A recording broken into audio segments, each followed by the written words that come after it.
अस्सलाम वालेकुम नाजरीन। पिछले किस के पर आपने देखा था कि बेबुलत ने अपनी बहन इलबिलगे से कहा था कि वो अमीर बहाउद्दीन से शादी कर ले, लेकिन वह बिल्कुल भी रजामंद नहीं थी, जबकि बेबुलत अपनी बात पर बज़िद था। इस किस के आगाज़ में इलबिलगे की बहन सिरमा उसके खेमे में पहुंचती है और कहती है, हमारा भाई आपकी बेहतरी चाहता है बहन, आप रियासत के एक बड़े वजीर की बीवी बनेंगी। इलबिलगे कहती है, मैं उसकी बीवी नहीं बनूंगी सिरमा, अगर तुम भी भाई की तरह बातें करने वाली हो तो यहाँ से जा सकती हो। सिरमा कहती है, ये शादी हमारे कबीले को मजबूत करेगी, ये आप जानती हैं।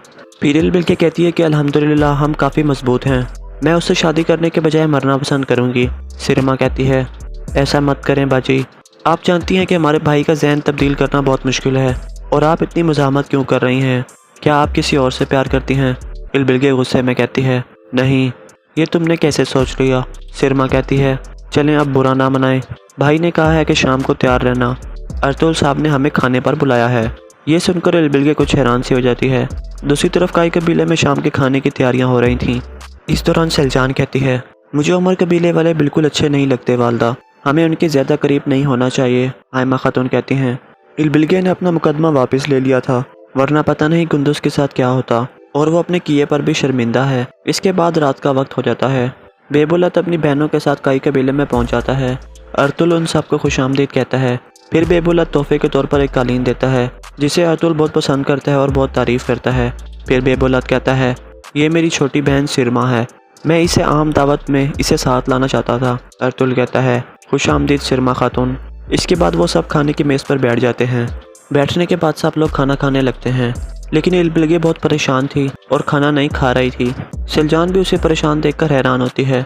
दूसरी तरफ दरागोस लफ के किले में पहुंच चुका था।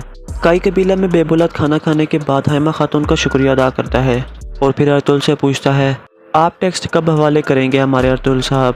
अर्तुल कहता है, कल सुबह अर्तुल साहब आपके हवाले कर देंगे इंशाल्लाह। बेबुलत कहता है, अच्छी बात है, हमें जल्द टेक्स्ट कोनिया में पहुंचाना होगा, इससे पहले कि मंगोल हम पर जोर डालें। अर्तुल कहता है, ये एक लंबा और मुश्किल रास्ता होगा बेबुलत, आप मोहतात रहना। बेबुलत कहता है, आप फिक्र ना करें अर्तुल साहब, मैं अपने बेहतरीन सिपाही साथ लेकर जाऊंगा, इस दौरान हमारा कबीला अपनी मेहनत जारी रखेगा। अर्तुल कहता है, आपकी गैर मौजूदगी में इलबिलगे खातून कबीले के मामलात अच्छे तरीके से संभाल रही थीं, आगे भी इन्हें किसी चीज़ की ज़रूरत हुई तो हम हाजिर हैं। बेबुलत कहता है, इलबिलगे भी मेरे साथ जा रही है। अर्तुल हैरान होकर पूछता है, खैर है इलबिलगे खातून, क्या आप कोनिया को याद कर रही हैं? बेबुलत कहता है, ये एक ज़ाती मामला है अर्तुल साहब। ये सुनकर अर्तुल खामोश हो जाता है और गौर से इलबिलगे की तरफ देखता है। दूसरी तरफ लफ के किले में तमाम कमांडर मरकजी हाल में जमा थे। इतने में दरागोस अंदर दाखिल होता है और कुर्सी पर बैठ जाता है। फिर दरागोस कहता है, अजीम कमांडर यूरानोस, खुश आमदीद। यूरानोस कहता है, मैं आपके लिए जान कुर्बान करने आया हूँ हुजूर। दरागोस कहता है, मैंने तुम्हें जाने देने के लिए नहीं बल्कि जाने लेने के लिए बुलाया है। यूरानोस कहता है, अब किला मुकम्मल तौर पर हमारे कंट्रोल में है, मैं कुछ जंगजू भी साथ लाया हूँ। दरागोस कहता है, बहुत अच्छे यूरानोस, अब तुमने सोगोत में भी अपनी मौजूदगी का एहसास दिलाना है। दूसरी तरफ अर्तुल बेबुलत से कहता है, टैक्स ले जाने की जिम्मेदार आप हो बेबुलत साहब, लेकिन इसे कोनिया ले जाने के बारे में आपको दोबारा सोच लेना चाहिए, हालात ठीक नहीं हैं। दरागोस के आदमी हर तरफ मौजूद हैं, उसे पता चल जाएगा कि आप सोना लेकर कोनिया जा रहे हैं और वो इसे छीनने की कोशिश करेगा और आपके लिए जाल बिछाएगा। बेबुलत कहता है, भेड़िए ख़राब मौसम को पसंद करते हैं अर्तुल साहब। अर्तुल कहता है, मेरे ख्याल में आपको अभी नहीं जाना चाहिए बेबुलत साहब, मौसम साफ़ होने का इंतज़ार करना चाहिए, अभी हमारे पास काफ़ी वक्त है। बेबुलत कहता है, जब गाय की मौत आती है तो वो कसाई की छुरी चाटने लगती है। बेबुलत कहता है, दरागोस को भी ऐसा ही करने दें। अर्तुल कहता है, हम सब जानते हैं कि आप एक अजीम जंगजू हैं बेबुलत साहब, अगर आप जाना ही चाहते हैं तो मुझे अपने सिपाही आपके साथ रवाना करने दें। बेबुलत कहता है, अगर मेरे रास्ते में पहाड़ भी खड़े हो गए तो मैं उनके ऊपर से गुजर जाऊंगा अर्तुल साहब, आपकी पेशकश के लिए शुक्रिया, लेकिन मुझे अपना काम खुद करने दें। ये सुनकर अर्तुल खामोश हो जाता है। दूसरे खेमे में सलजान इलबिलगे से पूछती है, आप कोनिया क्यों जा रही हैं इलबिलगे खातून? इलबिलगे कहती है कि मेरे भाई ने यह बताना मुनासिब नहीं समझा, इसलिए मैं भी नहीं बताऊंगी। दूसरी तरफ लफ के किले में दरागोस पूछता है, दूसरी तरफ दरागोस उन जंगजुओं से कहता है, तुम लोगों को सोना पसंद है या खून बहाना? ये सुनकर वो तीनों आदमी हाँ में सर हिलाते हैं। दरागोस कहता है कि बहुत अच्छे, मुझे यकीन है कि अभी जो जिम्मेदारी मैं तुम लोगों को दूंगा वो तुम लोगों को बहुत पसंद आएगी। यूरानोस पूछता है, क्या जिम्मेदारी है हुजूर? दरागोस कहता है, मंगोलों के लिए जो टेक्स्ट इकट्ठा किया गया है वो कल कोनिया ले जाया जा रहा है, वो सोना हम हासिल करेंगे। उमर कबीले का सरदार बेबुलत उस काफिले का सरबराह होगा, लेकिन जब हम सोना हासिल कर लेंगे तो सबसे ज्यादा मुसीबत अर्तुगरुल पर आएगी। उरानोस पूछता है, अगर सोना उमर कबीले वाले ले जा रहे हैं तो अर्तुगरुल क्यों मुसीबत में आएगा सरदार? द्रागोस कहता है, सल्जूकों और मंगोलों में कुछ लोग ऐसे हैं जो अर्तुगरुल को तबाह करने का बहाना ढूंढ रहे हैं। वो वाक़े का जिम्मेदार अर्तुगरुल को ठहराएंगे। दूसरी तरफ काई कबीला में अर्तुगरुल कह रहा था, सुबह सिपाहियों को तैयार रखना बमसी, हम सदरुद्दीन को नेवी को अपने कबीले में लेकर आएंगे। मंगोल उनके पीछे हैं। और अर्तुगरुल साहब, आप टेक्स्ट वाला सोना बेबुलत के हवाले करने के बाद वापस कबीले में आ जाना। मैं चाहता हूँ कि सदरुद्दीन कुनेवी की आमद के वक्त आप कबीले में मौजूद हों। फिर अर्तुगरुल कहता है, वो द्रागोस लाजमी टैक्स वाला सोना छीनने की कोशिश करेगा। यहाँ का हक में आला मैं हूँ। अगर सोना चोरी हो गया तो अमीर बहाउद्दीन और मंगोलों को हमारे ऊपर हमला करने का मौका मिल जाएगा। हकीम अर्तुगरुल पूछता है, फिर आप क्या करेंगे सरदार? अर्तुगरुल कुछ सोचने लगता है। दूसरी तरफ उमर कबीले में बेबुलत सिरमा से कह रहा था, हमारे जाने के बाद यह कबीला तुम्हारे हवाले है सिरमा। काई कबीले का चक्कर लगाना मत भूलना। सिलजान खातून और हैमा खातून का दिल जीतने की कोशिश करो। उनकी दोस्ती हमारे लिए बहुत ज़रूरी है। तुम जानती हो कि कैसे दिल जीता जाता है। सिरमा कहती है, जैसे आपका हुक्म भाई। बेबुलत कहता है, अब जाओ और अपनी बहन को मनाओ। कल सुबह हम रवाना हो जाएंगे। मैं कोई मसला नहीं चाहता। सिरमा बाहर निकल जाती है। इतने में यनाल इजाज़त लेकर अंदर दाखिल होता है और कहता है, आपने मुझे बुलाया था सरदार। बेबुलत कहता है, अर्तुगरुल का खास आदमी आर्तुक यकीनन उस संदूक के बारे में जानता होगा जिसको मंगोल तलाश कर रहे हैं। जब हम कोनिया जा रहे होंगे तो आर्तुक पकड़ा जाना चाहिए। यनाल पूछता है, मुझे क्या करना होगा सरदार? बेबुलत कहता है, अमीर बहाउद्दीन ने अपने सबसे खास आदमी बातुर अल्फ को इस काम पे लगाया है। तुम मुझसे मिलो और कहो कि आर्तुक को पकड़ ले, बाकी वो देख लेगा। और उससे कहना कि वो अपना भेस द्रागोस के आदमियों की तरह बनाकर उसे पकड़े। दूसरी तरफ मैंगो एल्बिलगे से कहती है, अगर आप कोनिया ना जाएं तो क्या कोई और रास्ता नहीं है? एल्बिलगे कहती है, मुझे जाना होगा। मैं कोनिया जाऊंगी लेकिन सिर्फ अपनी जिम्मेदारी निभाऊंगी। मैं अमीर बहाउद्दीन से शादी नहीं करूंगी। इतने में सिरमा अंदर दाखिल होती है। सिरमा आकर कहती है कि अगर तुमने अमीर बहाउद्दीन से शादी ना की तो भाई तुम्हें मार देगा। एल्बिलगे सख्त गुस्से में कहती है, तुम इस मामले से दूर रहो सिरमा। मेरा भाई अमीर बहाउद्दीन से शादी कराकर मुझे जिंदा दफन करना चाहता है। सिरमा कहती है, मैं जानती हूँ तुम ये शादी क्यों नहीं करना चाहती, क्योंकि तुम किसी और से प्यार करती हो। एल्बिलगे कहती है, नहीं, मैंने पहले भी तुम्हें बताया है। ये तुम्हारे दिमाग में कैसे आया? सिरमा कहती है, मैं तुम्हारी आंखों में देख सकती हूँ बहन, ये वाज़ेह है। मैंने देखा था कि तुम अर्तुगरुल साहब को कैसे देख रही थी। तुम इज्जत की नज़र से नहीं बल्कि प्यार की नज़र से देख रही थी। एल्बिलगे कहती है, अपनी हद में रहो सिरमा। अगर दोबारा तुमने ऐसा कहा तो ये अच्छा नहीं होगा। ये कहकर वो बाहर निकल जाती है। इसके बाद अगला दिन शुरू हो जाता है। अर्तुगरुल अपने सिपाहियों के साथ सदरुद्दीन को नेवी को लेने के लिए चला गया था। दूसरी तरफ बेबुलत एल्बिलगे को लेकर सोगोत पहुंच चुका था। इतने में हकीम अर्तुगरुल आकर कहता है, हमने टेक्स्ट आपके हवाले कर दिया है बेबुलत साहब, आपका सफ़र महफूज हो। इसके बाद सिपाही सोने के सिक्कों वाले संदूक घोड़ा गाड़ी पर रखने लगते हैं। एल्बिलगे खातून को कुछ पुराने ख्यालात आते हैं अर्तुगरुल के बारे में और फिर थोड़ी देर बाद बेबुलत का काफिला रवाना हो जाता है। दूसरी तरफ सोगोत की मस्जिद में मौलवी साहब बच्चों को इस्लामी तालीमात दे रहे थे और उन्हें इस्लामी वाक़यात सुना रहे थे और यहाँ पर इस किस्सा का अख्ताम हो जाता है।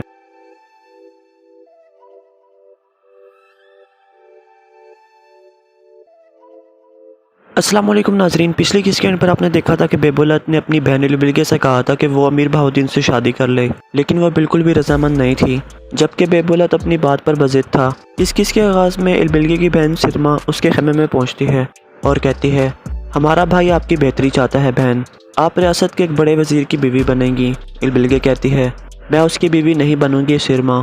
अगर तुम भी भाई की तरह बातें करने वाली हो तो यहाँ से जा सकती हो। सिरमा कहती है, ये शादी हमारे कबीले को मजबूत करेगी, ये आप जानती हैं। फिर एल्बिलगे कहती है कि अल्हम्दुलिल्लाह हम काफ़ी मजबूत हैं, मैं उससे शादी करने के बजाय मरना पसंद करूँगी। सिरमा कहती है, ऐसा मत करें बाजी, आप जानती हैं कि हमारे भाई का जहन तब्दील करना बहुत मुश्किल है और आप इतनी मज़ाहमत क्यों कर रही हैं? क्या आप किसी और से प्यार करती हैं? एल्बिलगे गुस्से में कहती है, नहीं, ये तुमने कैसे सोच लिया? सिरमा कहती है, चलें अब बुरा ना मनाएं, भाई ने कहा है कि शाम को तैयार रहना, अर्तुगरुल साहब ने हमें खाने पर बुलाया है। ये सुनकर एल्बिलगे कुछ हैरान सी हो जाती है। दूसरी तरफ काई कबीले में शाम के खाने की तैयारियां हो रही थीं। इस दौरान सिलजान कहती है, मुझे उमर कबीले वाले बिल्कुल अच्छे नहीं लगते वालदा, हमें उनके ज़्यादा करीब नहीं होना चाहिए। आयमा खातून कहती हैं, एल्बिलगे ने अपना मुकदमा वापस ले लिया था, वरना पता नहीं कुंदुस के साथ क्या होता, और वो अपने किए पर भी शर्मिंदा है। इसके बाद रात का वक्त हो जाता है। बेबुलत अपनी बहनों के साथ काई कबीले में पहुंच जाता है। अर्तुगरुल उन सबको खुशामदीद कहता है। फिर बेबुलत तोहफे के तौर पर एक कालीन देता है, जिसे अर्तुगरुल बहुत पसंद करता है और बहुत तारीफ़ करता है। फिर बेबुलत कहता है, ये मेरी छोटी बहन सिरमा है, मैं इसे आम दावत में इसे साथ लाना चाहता था। अर्तुल कहता है, खुश आमदीद सिरमा खातून। इसके बाद वो सब खाने की मेज़ पर बैठ जाते हैं। बैठने के बाद सब लोग खाना खाने लगते हैं, लेकिन इल्बिलगे बहुत परेशान थी और खाना नहीं खा रही थी। सिलजान भी उसे परेशान देखकर हैरान होती है। दूसरी तरफ दरागोस लफ के किले में पहुंच चुका था। काई कबीला में बेबुलत खाना खाने के बाद हैमा खातून का शुक्रिया अदा करता है और फिर अर्तुल से पूछता है, आप टेक्स्ट कब हवाले करेंगे हमारे अर्तुल साहब? अर्तुल कहता है, कल सुबह अर्तुग साहब आपके हवाले कर देंगे इंशाल्लाह। बेबुलत कहता है, अच्छी बात है, हमें जल्द टेक्स्ट कोनिया में पहुंचाना होगा, इससे पहले कि मंगोल हम पर जोर डालें। अर्तुल कहता है, ये एक लंबा और मुश्किल रास्ता होगा बेबुलत, आप मोहतात रहना। बेबुलत कहता है, आप फिक्र ना करें अर्तुल साहब, मैं अपने बेहतरीन सिपाही साथ लेकर जाऊंगा। इस दौरान हमारा कबीला अपनी मेहनत जारी रखेगा। अर्तुल कहता है, आपकी गैर मौजूदगी में इल्बिलगे खातून कबीले के मामलात अच्छे तरीके से संभाल रही थीं। आगे भी इन्हें किसी चीज़ की ज़रूरत हुई तो हम हाजिर हैं। बेबुलत कहता है, इल्बिलगे भी मेरे साथ जा रही है। अर्तुल हैरान होकर पूछता है, खैर है इल्बिलगे खातून, क्या आप कोनिया को याद कर रही हैं? बेबुलत कहता है, ये एक ज़ाती मामला है अर्तुल साहब। ये सुनकर अर्तुल खामोश हो जाता है और गौर से इल्बिलगे की तरफ देखता है। दूसरी तरफ लफ के किले में तमाम कमांडर मरकजी हाल में जमा थे। इतने में दरागोस अंदर दाखिल होता है और कुर्सी पर बैठ जाता है। फिर दरागोस कहता है, अजीम कमांडर यूरानोस, खुश आमदीद। यूरानोस कहता है, मैं आपके लिए जान कुर्बान करने आया हूँ हुजूर। दरागोस कहता है, मैंने तुम्हें जाने देने के लिए नहीं बल्कि जाने लेने के लिए बुलाया है। यूरानोस कहता है, अब किला मुकम्मल तौर पर हमारे कंट्रोल में है, मैं कुछ जंगजू भी साथ लाया हूँ। दरागोस कहता है, बहुत अच्छे यूरानोस, अब तुमने सोगोत में भी अपनी मौजूदगी का एहसास दिलाना है। दूसरी तरफ अर्तुल बेबुलत से कहता है, टैक्स ले जाने की जिम्मेदार आप हो बेबुलत साहब, लेकिन इसे कोनिया ले जाने के बारे में आपको दोबारा सोच लेना चाहिए, हालात ठीक नहीं हैं। दरागोस के आदमी हर तरफ मौजूद हैं, उसे पता चल जाएगा कि आप सोना लेकर कोनिया जा रहे हैं और वो इसे छीनने की कोशिश करेगा और आपके लिए जाल बिछाएगा। बेबुलत कहता है, भेड़िए ख़राब मौसम को पसंद करते हैं अर्तुल साहब। अर्तुल कहता है, मेरे ख्याल में आपको अभी नहीं जाना चाहिए बेबुलत साहब, मौसम साफ़ होने का इंतज़ार करना चाहिए, अभी हमारे पास काफ़ी वक्त है। बेबुलत कहता है, जब गाय की मौत आती है तो वो कसाई की छुरी चाटने लगती है। बेबुलत कहता है, दरागोस को भी ऐसा ही करने दें। अर्तुल कहता है, हम सब जानते हैं कि आप एक अजीम जंगजू हैं बेबुलत साहब, अगर आप जाना ही चाहते हैं तो मुझे अपने सिपाही आपके साथ रवाना करने दें। बेबुलत कहता है, अगर मेरे रास्ते में पहाड़ भी खड़े हो गए तो मैं उनके ऊपर से गुजर जाऊंगा। अर्तुल साहब, आपकी पेशकश के लिए शुक्रिया, लेकिन मुझे अपना काम खुद करने दें।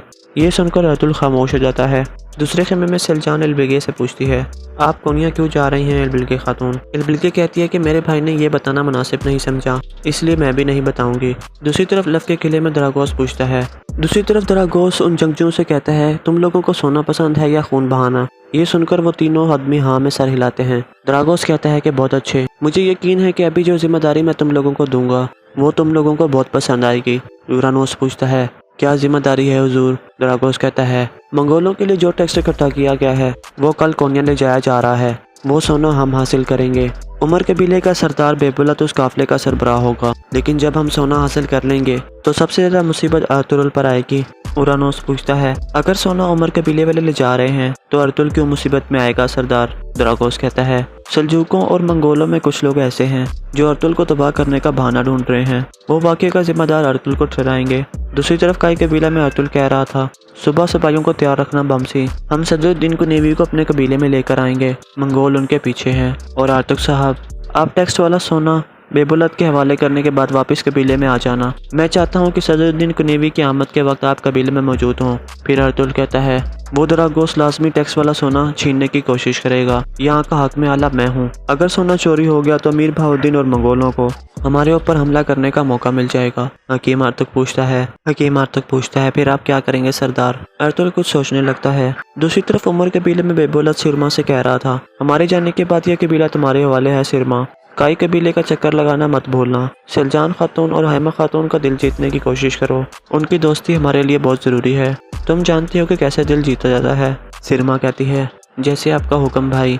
बेबुलत कहता है, अब जाओ और अपनी बहन को मनाओ, कल सुबह हम रवाना हो जाएंगे, मैं कोई मसला नहीं चाहता। सिरमा बाहर निकल जाती है। इतने में यनाल इजाज़त लेकर अंदर दाखिल होता है और कहता है, आपने मुझे बुलाया था सरदार? बेबुलत कहता है, अर्तुल का खास आदमी अर्तुग यकीनन उस संदूक के बारे में जानता होगा जिसको मंगोल तलाश कर रहे हैं, जब हम कोनिया जा रहे होंगे तो अर्तुग पकड़ा जाना चाहिए। यनाल पूछता है, मुझे क्या करना होगा सरदार? बेबुलत कहता है, अमीर बहाउद्दीन ने अपने सबसे खास आदमी बातुर अल्प को इस काम पे लगाया है। तुम उससे मिलो और कहो कि आर्तुक को पकड़ ले, बाकी वो देख लेगा। और उससे कहना कि वो अपना भेस दरागोस के आदमियों की तरह बनाकर उसे पकड़े। दूसरी तरफ मैंगो एल्बिलगे से कहती है, अगर आप कोनिया ना जाएं तो क्या कोई और रास्ता नहीं है? एल्बिलगे कहती है, मुझे जाना होगा।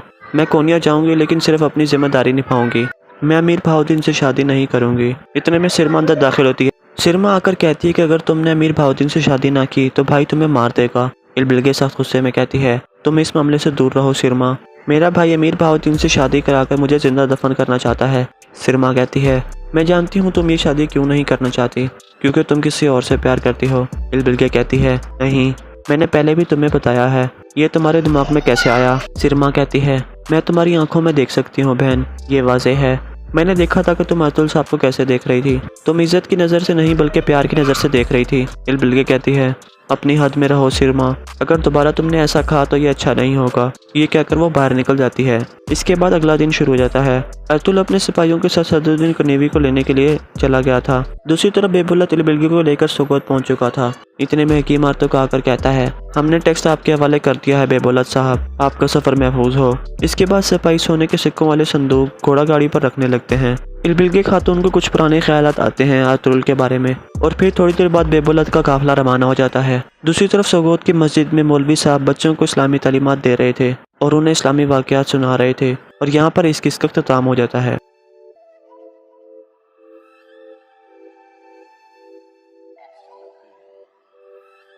अस्सलाम वालेकुम नाजरीन, पिछले किस्से पर आपने देखा था कि बेबुलत ने अपनी बहन एल्बिलगे से कहा था कि वो अमीर बहाउद्दीन से शादी कर ले, लेकिन वह बिल्कुल भी रजामंद नहीं थी, जबकि बेबुलत अपनी बात पर बज़िद था। इस किस्से के आगाज़ में एल्बिलगे की बहन सिरमा उसके खेमे में पहुंचती है और कहती है, हमारा भाई आपकी बेहतरी चाहता है बहन, आप रियासत के एक बड़े वजीर की बीवी बनेंगी। एल्बिलगे कहती है, मैं उसकी बीवी नहीं बनूंगी सिरमा, अगर तुम भी भाई की तरह बातें करने वाली हो तो यहाँ से जा सकती हो। सिरमा कहती है, ये शादी हमारे कबीले को मजबूत करेगी, ये आप जानती हैं।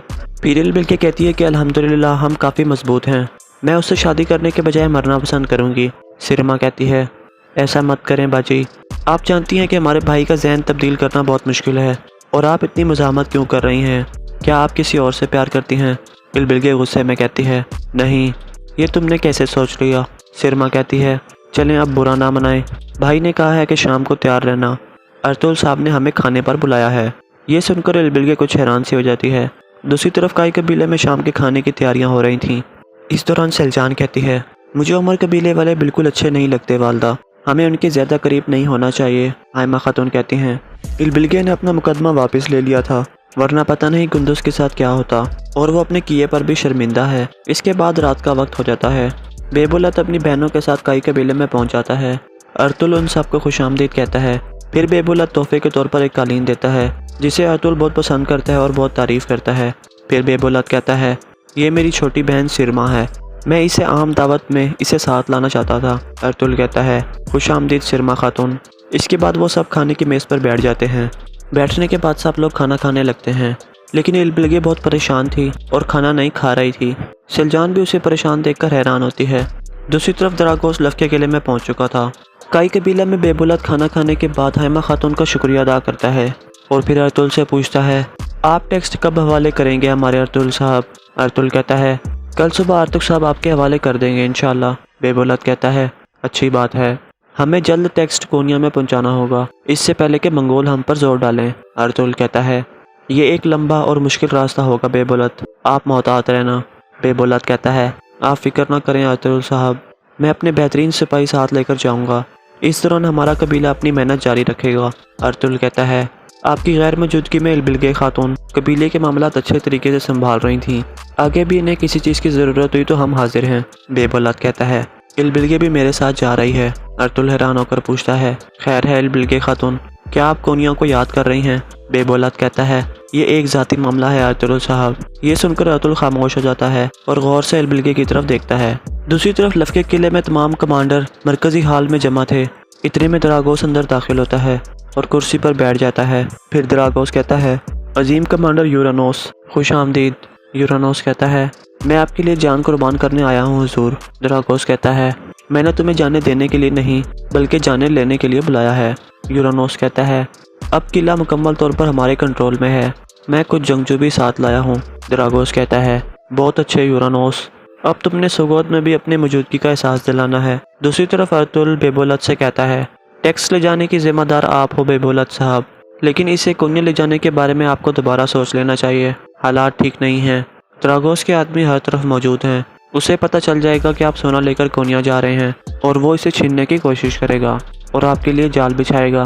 बेबोलत कहता है, भेड़िए ख़राब मौसम को पसंद करते हैं अर्तुल साहब। अर्तुल कहता है, मेरे ख्याल में आपको अभी नहीं जाना चाहिए बेबोलत साहब, मौसम साफ़ होने का इंतज़ार करना चाहिए, अभी हमारे पास काफ़ी वक्त है। बेबोलत कहता है, जब गाय की मौत आती है तो वह कसाई की छुरी चाटने लगती है। बेबोलत कहता है, द्रागोस को भी ऐसा ही करने दें। अर्तुल कहता है, हम सब जानते हैं कि आप एक अजीम जंगजू हैं बेबोलत साहब, अगर आप जाना ही चाहते हैं तो मुझे अपने सिपाही आपके साथ रवाना करने दें। बेबोलत कहता है, अगर मेरे रास्ते में पहाड़ भी खड़े हो गए तो मैं उनके ऊपर से गुजर जाऊंगा। अर्तुल साहब, आपकी पेशकश के लिए शुक्रिया, लेकिन मुझे अपना काम खुद करने दें। ये सुनकर अर्तुल खामोश हो जाता है। दूसरे खेमे में सिलजान एलबिगे से पूछती है, आप कोनिया क्यों जा रही हैं एलबिगे खातून? एलबिगे कहती है कि मेरे भाई ने यह बताना मुनासिब नहीं समझा, इसलिए मैं भी नहीं बताऊंगी। दूसरी तरफ लव के किले में द्रागोस पूछता है। दूसरी तरफ द्रागोस उन जंगजुओं से कहता है, तुम लोगों को सोना पसंद है या खून बहाना? ये सुनकर वो तीनों आदमी हाँ में सर हिलाते हैं। द्रागोस कहता है कि बहुत अच्छे, मुझे यकीन है कि अभी जो जिम्मेदारी मैं तुम लोगों को दूंगा वो तुम लोगों को बहुत पसंद आएगी। यूरानोस पूछता है, क्या जिम्मेदारी है हुजूर? द्रागोस कहता है, मंगोलों के लिए जो टैक्स इकट्ठा किया गया है वो कल कोन्या ले जाया जा रहा है, वो सोना हम हासिल करेंगे। उमर कबीले का सरदार बेबुलत उस काफिले का सरबराह होगा, लेकिन जब हम सोना हासिल कर लेंगे तो सबसे ज्यादा मुसीबत अर्तुगरुल पर आएगी। यूरानोस पूछता है, अगर सोना उमर कबीले वाले ले जा रहे हैं तो अर्तुगरुल क्यों मुसीबत में आएगा सरदार? द्रागोस कहता है, सल्जूकों और मंगोलों में कुछ लोग ऐसे हैं जो अर्तुगरुल को तबाह करने का बहाना ढूंढ रहे हैं, वो वाक़े का जिम्मेदार अर्तुगरुल को ठहराएंगे। दूसरी तरफ काई कबीला में अर्तुगरुल कह रहा था, सुबह सिपाहियों को तैयार रखना बमसी, हम सदरुद्दीन को नेवी को अपने कबीले में लेकर आएंगे, मंगोल उनके पीछे हैं। और अर्तुगरुल साहब, आप टैक्स वाला सोना बेबुलत के हवाले करने के बाद वापस कबीले में आ जाना। मैं चाहता हूँ कि सदरुद्दीन कनेवी की आमद के वक्त आप कबीले में मौजूद हों। फिर अर्तुगरुल कहता है, वो द्रागोस लाजमी टैक्स वाला सोना छीनने की कोशिश करेगा, यहाँ का हक में आला मैं हूँ। अगर सोना चोरी हो गया तो अमीर बहाउद्दीन और मंगोलों को हमारे ऊपर हमला करने का मौका मिल जाएगा। हकीम अर्तुगरुल पूछता है, फिर आप क्या करेंगे सरदार? अर्तुगरुल कुछ सोचने लगता है। दूसरी तरफ उमर कबीले में बेबुलत सिरमा से कह रहा था, हमारे जाने के बाद यह कबीला तुम्हारे हवाले है सिरमा, काई कबीले का चक्कर लगाना मत भूलना। सिलजान खातून और हैमा खातून का दिल जीतने की कोशिश करो, उनकी दोस्ती हमारे लिए बहुत ज़रूरी है। तुम जानती हो कि कैसे दिल जीता जाता है। सिरमा कहती है, जैसे आपका हुक्म भाई। बेबुलत कहता है, अब जाओ और अपनी बहन को मनाओ, कल सुबह हम रवाना हो जाएंगे, मैं कोई मसला नहीं चाहता। सिरमा बाहर निकल जाती है। इतने में यनाल इजाज़त लेकर अंदर दाखिल होता है और कहता है, आपने मुझे बुलाया था सरदार। बेबुलत कहता है, अर्तुगरुल का खास आदमी आर्तुक यकीनन उस संदूक के बारे में जानता होगा जिसको मंगोल तलाश कर रहे हैं।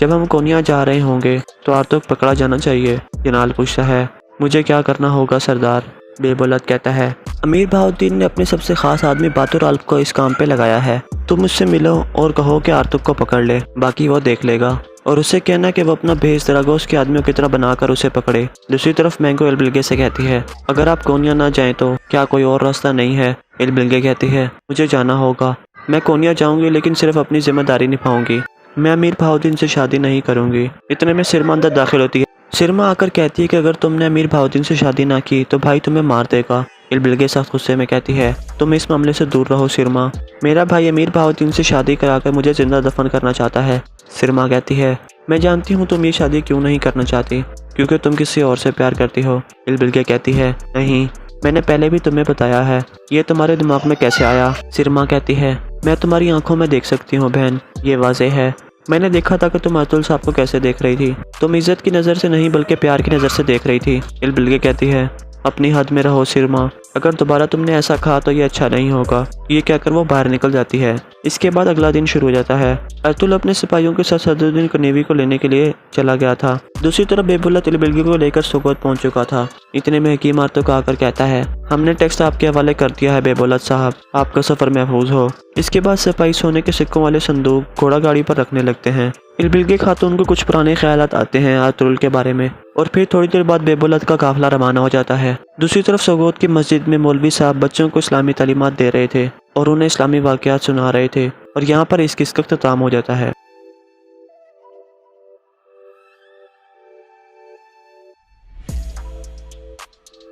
अस्सलाम वालेकुम नाजरीन, पिछले किस के अंदर आपने देखा था कि बेबुलत ने अपनी बहन बिल्गे से कहा था कि वो अमीर बहाउद्दीन से शादी कर ले, लेकिन वह बिल्कुल भी रजामंद नहीं थी। जबकि बेबुलत अपनी बात पर बज़िद था। इस किस के आगाज़ में इलबिलगे की बहन सिरमा उसके खेमे में पहुंचती है और कहती है, हमारा भाई आपकी बेहतरी चाहता है बहन, आप रियासत के एक बड़े वजीर की बीवी बनेंगी। इलबिलगे कहती है, मैं उसकी बीवी नहीं बनूंगी सिरमा, अगर तुम भी भाई की तरह बातें करने वाली हो तो यहाँ से जा सकती हो। सिरमा कहती है, ये शादी हमारे कबीले को मजबूत करेगी, ये आप जानती हैं। फिर इलबिलगे कहती है कि अल्हम्दुलिल्लाह हम काफ़ी मजबूत हैं, मैं उससे शादी करने के बजाय मरना पसंद करूँगी। सिरमा कहती है, ऐसा मत करें बाजी, आप जानती हैं कि हमारे भाई का जहन तब्दील करना बहुत मुश्किल है, और आप इतनी मज़ाहमत क्यों कर रही हैं? क्या आप किसी और से प्यार करती हैं? इलबिलगे गुस्से में कहती है, नहीं, ये तुमने कैसे सोच लिया? सिरमा कहती है, चलें अब बुरा ना मनाएं, भाई ने कहा है कि शाम को तैयार रहना, अर्तुल साहब ने हमें खाने पर बुलाया है। ये सुनकर इलबिलगे कुछ हैरान सी हो जाती है। दूसरी तरफ काई कबीले में शाम के खाने की तैयारियां हो रही थीं। इस दौरान सलजान कहती है, मुझे उमर कबीले वाले बिल्कुल अच्छे नहीं लगते वालदा, हमें उनके ज़्यादा करीब नहीं होना चाहिए। आयमा खातून कहती हैं, इलबिलगे ने अपना मुकदमा वापस ले लिया था, वरना पता नहीं कुंदुस के साथ क्या होता, और वो अपने किए पर भी शर्मिंदा है। इसके बाद रात का वक्त हो जाता है। बेबुलत अपनी बहनों के साथ काई कबीले में पहुंच जाता है। अर्तुल उन सबको खुशामदीद कहता है। फिर बेबुलत तोहफे के तौर पर एक कालीन देता है, जिसे अर्तुल बहुत पसंद करता है और बहुत तारीफ़ करता है। फिर बेबुलत कहता है, ये मेरी छोटी बहन सिरमा है, मैं इसे आम दावत में इसे साथ लाना चाहता था। अर्तुल कहता है, खुशामदीद सिरमा खातून। इसके बाद वो सब खाने की मेज़ पर बैठ जाते हैं। बैठने के बाद सब लोग खाना खाने लगते हैं, लेकिन इलबिलगे बहुत परेशान थी और खाना नहीं खा रही थी। सलजान भी उसे परेशान देखकर हैरान होती है। दूसरी तरफ दरागोस लफ के किले में पहुंच चुका था।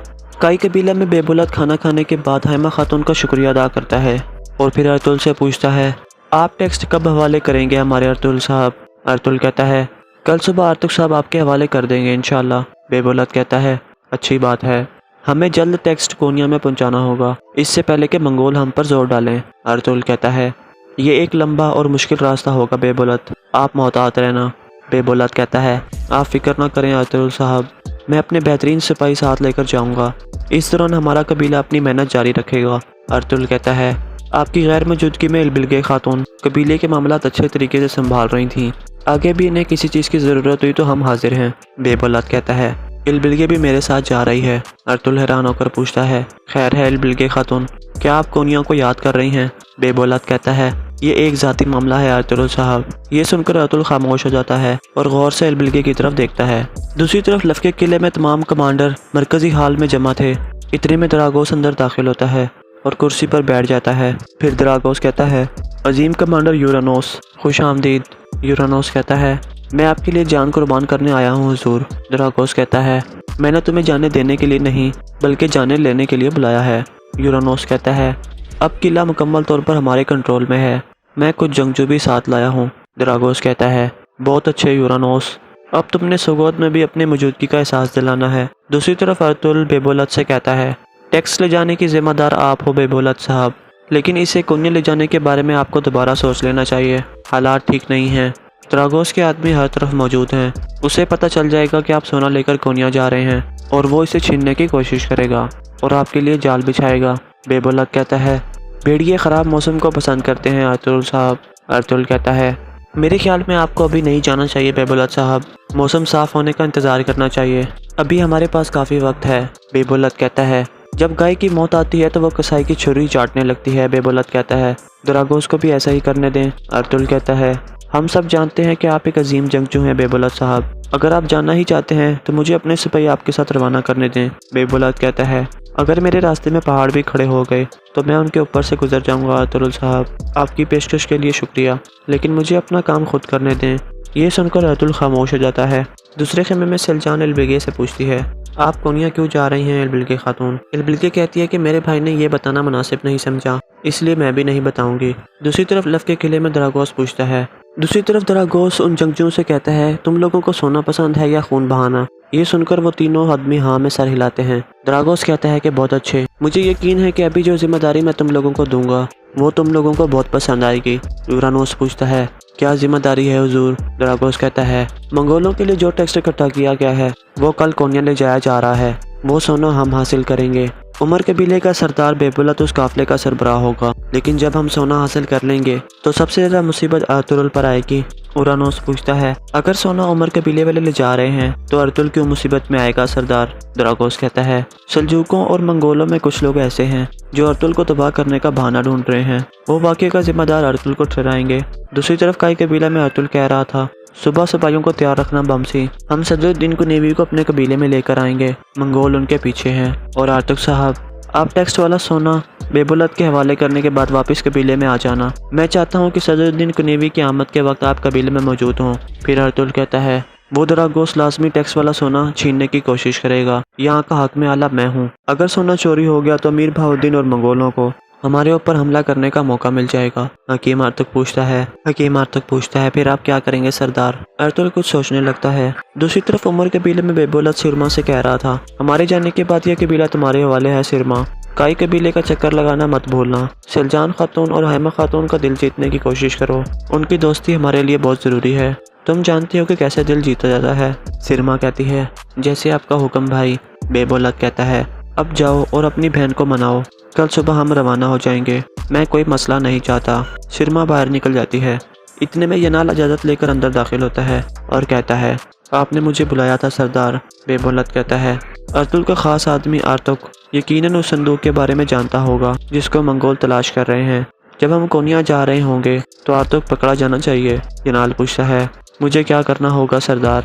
बेबुलत कहता है, अमीर बहाउद्दीन ने अपने सबसे खास आदमी बातुर आल्फ को इस काम पे लगाया है। तुम उससे मिलो और कहो कि आर्तुग को पकड़ ले, बाकी वो देख लेगा। और उससे कहना कि वो अपना भेस द्रागोस के आदमियों की तरह बनाकर उसे पकड़े। दूसरी तरफ मैंगो एल्बिलगे से कहती है, अगर आप कोनिया ना जाएं तो क्या कोई और रास्ता नहीं है? एल्बिलगे कहती है, मुझे जाना होगा।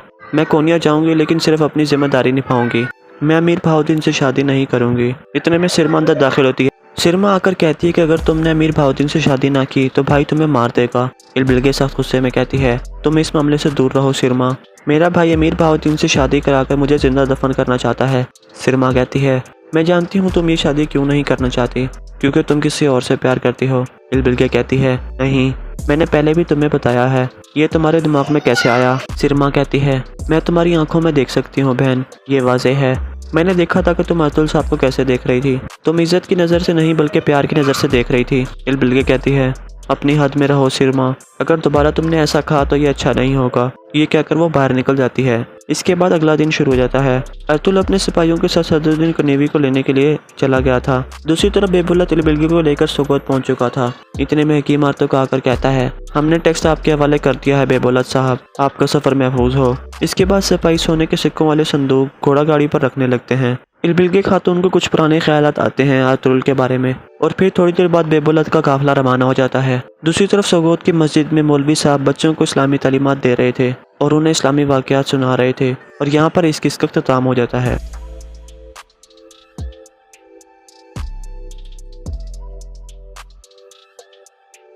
अस्सलाम वालेकुम नाजरीन, पिछले किस्से पर आपने देखा था कि बेबुलत ने अपनी बहन एल्बिलगे से कहा था कि वो अमीर बहाउद्दीन से शादी कर ले, लेकिन वह बिल्कुल भी रजामंद नहीं थी, जबकि बेबुलत अपनी बात पर बज़िद था। इस किस्से के आगाज़ में एल्बिलगे की बहन सिरमा उसके खेमे में पहुंचती है और कहती है, हमारा भाई आपकी बेहतरी चाहता है बहन, आप रियासत के एक बड़े वजीर की बीवी बनेंगी। एल्बिलगे कहती है, मैं उसकी बीवी नहीं बनूंगी सिरमा, अगर तुम भी भाई की तरह बातें करने वाली हो तो यहाँ से जा सकती हो। सिरमा कहती है, ये शादी हमारे कबीले को मजबूत करेगी, ये आप जानती हैं।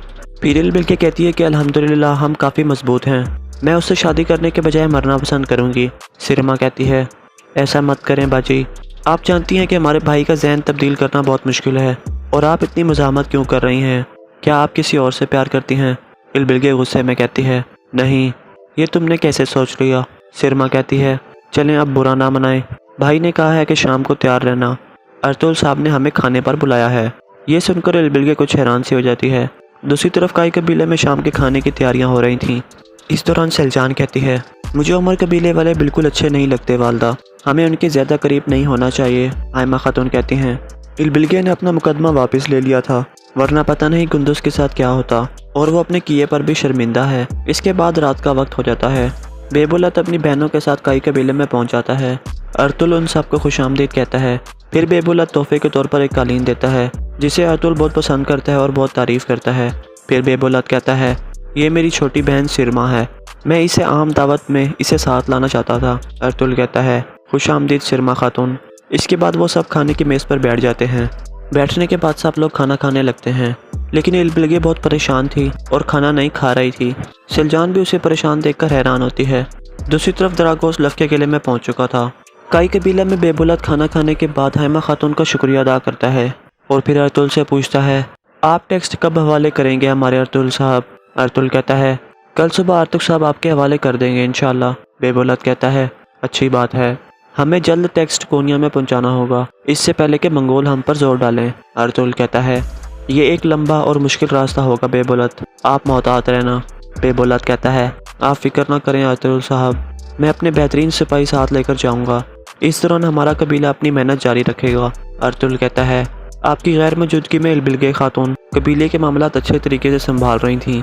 आगे भी इन्हें किसी चीज़ की ज़रूरत हुई तो हम हाजिर हैं। बेबुलत कहता है, इल्बिलगे भी मेरे साथ जा रही है। अर्तुल हैरान होकर पूछता है, खैर है इल्बिलगे खातून, क्या आप कोनिया को याद कर रही हैं? बेबुलत कहता है, ये एक ज़ाती मामला है अर्तुल साहब। ये सुनकर अर्तुल खामोश हो जाता है और गौर से इल्बिलगे की तरफ देखता है। दूसरी तरफ लफ के किले में तमाम कमांडर मरकजी हाल में जमा थे। इतने में दरागोस अंदर दाखिल होता है और कुर्सी पर बैठ जाता है। फिर दरागोस कहता है, अजीम कमांडर यूरानोस, खुश आमदीद। यूरानोस कहता है, मैं आपके लिए जान कुर्बान करने आया हूँ हुजूर। दरागोस कहता है, मैंने तुम्हें जाने देने के लिए नहीं बल्कि जाने लेने के लिए बुलाया है। यूरानोस कहता है, अब किला मुकम्मल तौर पर हमारे कंट्रोल में है, मैं कुछ जंगजू भी साथ लाया हूँ। दरागोस कहता है, बहुत अच्छे यूरानोस, अब तुमने सुगोत में भी अपनी मौजूदगी का एहसास दिलाना है। दूसरी तरफ अर्तुल बेबुलत से कहता है, टैक्स ले जाने की जिम्मेदार आप हो बेबुलत साहब, लेकिन इसे कोनिया ले जाने के बारे में आपको दोबारा सोच लेना चाहिए, हालात ठीक नहीं हैं। दरागोस के आदमी हर तरफ मौजूद हैं, उसे पता चल जाएगा कि आप सोना लेकर कोनिया जा रहे हैं और वो इसे छीनने की कोशिश करेगा और आपके लिए जाल बिछाएगा। बेबुलत कहता है, भेड़िए ख़राब मौसम को पसंद करते हैं अर्तुल साहब। अर्तुल कहता है, मेरे ख्याल में आपको अभी नहीं जाना चाहिए बेबुलत साहब, मौसम साफ़ होने का इंतज़ार करना चाहिए, अभी हमारे पास काफ़ी वक्त है। बेबुलत कहता है, जब गाय की मौत आती है तो वो कसाई की छुरी चाटने लगती है। बेबुलत कहता है, दरागोस को भी ऐसा ही करने दें। अर्तुल कहता है, हम सब जानते हैं कि आप एक अजीम जंगजू हैं बेबुलत साहब, अगर आप जाना ही चाहते हैं तो मुझे अपने सिपाही आपके साथ रवाना करने दें। बेबुलत कहता है, अगर मेरे रास्ते में पहाड़ भी खड़े हो गए तो मैं उनके ऊपर से गुजर जाऊंगा। अर्तुल साहब, आपकी पेशकश के लिए शुक्रिया, लेकिन मुझे अपना काम खुद करने दें। ये सुनकर अर्तुल खामोश हो जाता है। दूसरे खेमे में सिलजान इल्बिलगे से पूछती है, आप कोनिया क्यों जा रही हैं इल्बिलगे खातून? इल्बिलगे कहती है कि मेरे भाई ने यह बताना मुनासिब नहीं समझा, इसलिए मैं भी नहीं बताऊंगी। दूसरी तरफ लफ के किले में दरागोस पूछता है, दूसरी तरफ दरागोस उन जंगजुओं से कहता है, तुम लोगों को सोना पसंद है या खून बहाना? ये सुनकर वो तीनों आदमी हाँ में सर हिलाते हैं। दरागोस कहता है कि बहुत अच्छे, मुझे यकीन है कि अभी जो जिम्मेदारी मैं तुम लोगों को दूंगा वो तुम लोगों को बहुत पसंद आएगी। यूरानोस पूछता है, क्या जिम्मेदारी है हुजूर? दरागोस कहता है, मंगोलों के लिए जो टेक्स्ट इकट्ठा किया गया है वो कल कोनिया ले जाया जा रहा है, वो सोना हम हासिल करेंगे। उमर कबीले का सरदार बेबुलत उस काफिले का सरबराह होगा, लेकिन जब हम सोना हासिल कर लेंगे तो सबसे ज्यादा मुसीबत अर्तुल पर आएगी। यूरानोस पूछता है, अगर सोना उमर कबीले वाले ले जा रहे हैं तो अर्तुल क्यों मुसीबत में आएगा सरदार? दरागोस कहता है, सल्जूकों और मंगोलों में कुछ लोग ऐसे हैं जो अर्तुल को तबाह करने का बहाना ढूंढ रहे हैं, वो वाक़े का जिम्मेदार अर्तुल को ठहराएंगे। दूसरी तरफ काई कबीला में अर्तुल कह रहा था, सुबह सिपाहियों को तैयार रखना बमसी, हम सदरुद्दीन को नेवी को अपने कबीले में लेकर आएंगे, मंगोल उनके पीछे हैं। और अर्तुल साहब, आप टेक्स्ट वाला सोना बेबुलत के हवाले करने के बाद वापस कबीले में आ जाना, मैं चाहता हूँ कि सदरुद्दीन को नेवी की आमद के वक्त आप कबीले में मौजूद हों। फिर अर्तुल कहता है, वो दरागोस लाजमी टैक्स वाला सोना छीनने की कोशिश करेगा, यहाँ का हक में आला मैं हूँ, अगर सोना चोरी हो गया तो अमीर बहाउद्दीन और मंगोलों को हमारे ऊपर हमला करने का मौका मिल जाएगा। हकीम अर्तुग पूछता है, फिर आप क्या करेंगे सरदार? अर्तुल कुछ सोचने लगता है। दूसरी तरफ उमर कबीले में बेबुलत सिरमा से कह रहा था, हमारे जाने के बाद यह कबीला तुम्हारे हवाले है सिरमा, काई कबीले का चक्कर लगाना मत भूलना, सिलजान खातून और हैमा खातून का दिल जीतने की कोशिश करो, उनकी दोस्ती हमारे लिए बहुत ज़रूरी है, तुम जानती हो कि कैसे दिल जीता जाता है। सिरमा कहती है, जैसे आपका हुक्म भाई। बेबुलत कहता है, अब जाओ और अपनी बहन को मनाओ, कल सुबह हम रवाना हो जाएंगे, मैं कोई मसला नहीं चाहता। सिरमा बाहर निकल जाती है। इतने में यनाल इजाज़त लेकर अंदर दाखिल होता है और कहता है, आपने मुझे बुलाया था सरदार? बेबुलत कहता है, अर्तुल का खास आदमी अर्तुग यकीनन उस संदूक के बारे में जानता होगा जिसको मंगोल तलाश कर रहे हैं, जब हम कोनिया जा रहे होंगे तो अर्तुग पकड़ा जाना चाहिए। यनाल पूछता है, मुझे क्या करना होगा सरदार? बेबुलत कहता है, अमीर बहाउद्दीन ने अपने सबसे खास आदमी बातुराल्ब को इस काम पे लगाया है। तुम उससे मिलो और कहो कि आर्तुक को पकड़ ले, बाकी वो देख लेगा। और उससे कहना कि वो अपना भेस दरागोश के आदमियों की तरह बनाकर उसे पकड़े। दूसरी तरफ मैंगो एलबिलगे से कहती है, अगर आप कोनिया ना जाएं तो क्या कोई और रास्ता नहीं है? एलबिलगे कहती है, मुझे जाना होगा। मैं कोनिया जाऊंगी लेकिन सिर्फ अपनी जिम्मेदारी निभाऊंगी। मैं अमीर बहाउद्दीन से शादी नहीं करूंगी। इतने में सिरमा अंदर दाखिल होती है। सिरमा आकर कहती है कि अगर तुमने अमीर बहाउद्दीन से शादी ना की तो भाई तुम्हें मार देगा। एलबिलगे सख्त गुस्से में कहती है, तुम इस मामले से दूर रहो सिरमा। मेरा भाई अमीर बहाउद्दीन से शादी कराकर मुझे जिंदा दफन करना चाहता है। सिरमा कहती है, मैं जानती हूँ तुम ये शादी क्यों नहीं करना चाहती, क्योंकि तुम किसी और से प्यार करती हो। एलबिलगे कहती है, नहीं, मैंने पहले भी तुम्हें बताया है। ये तुम्हारे दिमाग में कैसे आया? सिरमा कहती है, मैं तुम्हारी आंखों में देख सकती हूँ बहन, ये वाज़ेह है। मैंने देखा था कि तुम अतुल साहब को कैसे देख रही थी। तुम इज्जत की नज़र से नहीं बल्कि प्यार की नज़र से देख रही थी। एलबिलगे कहती है, अपनी हद में रहो सिरमा, अगर दोबारा तुमने ऐसा कहा तो ये अच्छा नहीं होगा। ये कहकर वो बाहर निकल जाती है। इसके बाद अगला दिन शुरू हो जाता है। अतुल अपने सिपाहियों के साथ सदरुद्दीन को नेवी को लेने के लिए चला गया था। दूसरी तरफ बेबुल्ला एलबिलगे को लेकर सोगोत पहुंच चुका था। इतने में हकीम आर्तुक आकर कहता है, हमने टेक्स्ट आपके हवाले कर दिया है बेबुल्ला साहब, आपका सफर महफूज हो। इसके बाद सिपाही सोने के सिक्कों वाले संदूक घोड़ा गाड़ी पर रखने लगते हैं। एलबिलगे खातून को कुछ पुराने ख्यालात आते हैं अतुल के बारे में, और फिर थोड़ी देर बाद बेबुलत का काफिला रवाना हो जाता है। दूसरी तरफ सोगोत की मस्जिद में मौलवी साहब बच्चों को इस्लामी तालीमात दे रहे थे और उन्हें इस्लामी वाक़यात सुना रहे थे, और यहाँ पर इस किस्सा का इख्तिताम हो जाता है।